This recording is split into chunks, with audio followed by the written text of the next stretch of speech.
So hello guys, আজকে আমরা গেছিলাম কলেজে, বুঝছেন, এক্সাম আসলো। তো আমরা গেলাম গিয়ে ফিজিক্স এক্সাম দিলাম।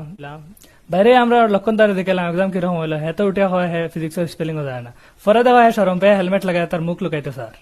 পরে আমরা বক্তব্য করতে করতে এত চোখ গেল ইনো প্রিন্সিপালের কার রাখা। পরে এত ওটা ভাবলাম যে প্রিন্সিপালে কার লইয়া আয় কলেজ, আর আমরা ম্যানেজিং ডাইরেক্টর যে ওনার টান বাইকটা দেখো। হঠাৎ মোর বাইক নিয়ে অসমীয়া কথা পাতিব নাকি? বাদে পরে বাইক নিয়ে হলে অসমীয়া কথা পাতো। রয়্যাল এনফিল্ডের হেলমেট হয় না? ঘরে গেলাম পুরা লো এনার্জি লইয়া গিয়া, খালি তুরা ফুটিলাম, ফুটতেও দেখতে আবার শরীর এনার্জি হয়ে গেল। বুঝা গেছে আমরা ও রেড বুল 2-3 গো খাইলিছি একলগে। ঠিকিরা বললাম, আবার তানবীরে কল করলাম, চলো ভাই বারে যাই হইয়া।